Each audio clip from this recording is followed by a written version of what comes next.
আসসালামু আলাইকুম। নতুন আরেকটি ভিডিওতে আপনাদের স্বাগত জানাচ্ছি।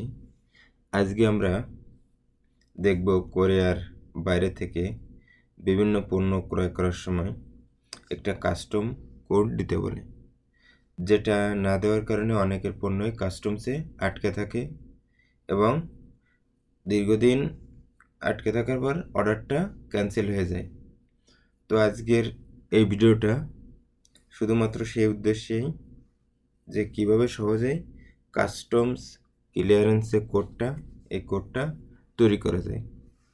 তো চলুন কথা না বাড়িয়ে আমরা স্ক্রিনে চলে যাই। সর্বপ্রথম মোবাইল অথবা ল্যাপটপের যে কোনো একটি ব্রাউজার ওপেন করবেন। এখানে যে সার্চ করবেন কোয়ান সে সং, এটা লিখে সার্চ করলে চলে আসবে এরকম একটি ইন্টারফেস। তো এখান থেকে আপনারা প্রথম যে অপশনটা আছে খেন থঙ্গোয়ান গোয়া ইউফোহু এই অপশনটাতে ক্লিক করবেন। করলে আপনারা ঠিক এরকম একটা ইন্টারফেস আপনাদের সামনে শো করবে। এখান থেকে সিঙ্গিউ পালগুপ, যারা নতুন তারা সিঙ্গিউ পালগুপ, যারা পুরাতন আগে করা ছিল কিন্তু ভুলে গেছেন তারা জয়ীতে ক্লিক করবেন। তো আমি সিঙ্গিউ পালগুপে ক্লিক করলাম। তো এখান সিঙ্গিউ পালগুপ করার জন্য আপনাকে এখানে তিনটে অপশান আছে, হিউদোফোন ইনজুং, খুংদং বা খুমিয়ং ইনজুংস, আরেকটা হচ্ছে খানফিয়ং ইনজুং।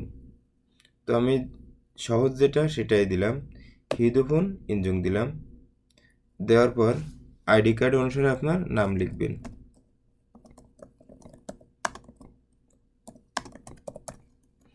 এবার আপনার আইডি কার্ডের নাম্বার 13 ডিজিটেরই লিখতে হবে।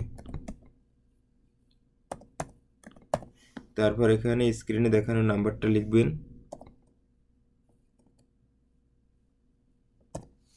এবার শিলমিয়ং ইনজুং বা কনফার্মেশন দিবেন। দেওয়ার পর এখানে আপনার মোবাইল নাম্বারটা লিখবেন। দেওয়ার পর জনসুং বা সেন্ড। ওকে, আমার ফোনে একটা কোড চলে আসছে। একটু অপেক্ষা করবেন, কোডটা চলে আসলেই এই কোডটা এখানে বসিয়ে দেবেন।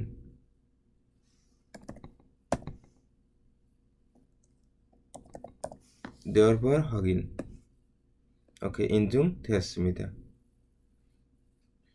ওকে, তো এটাই আমার কোড ফালগুপ হয়ে গেল।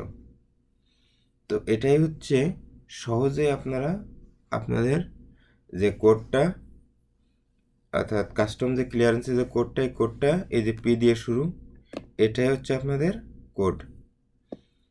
এটা কপি করে সকল জায়গায় বসিয়ে দেবেন, আর কিছু লাগবে না, শুধুমাত্র এই কোডটা বসিয়ে দিলে আপনাদের কাজ শেষ। ধন্যবাদ সাথে থাকার জন্য। আশা করি বুঝতে পেরেছেন।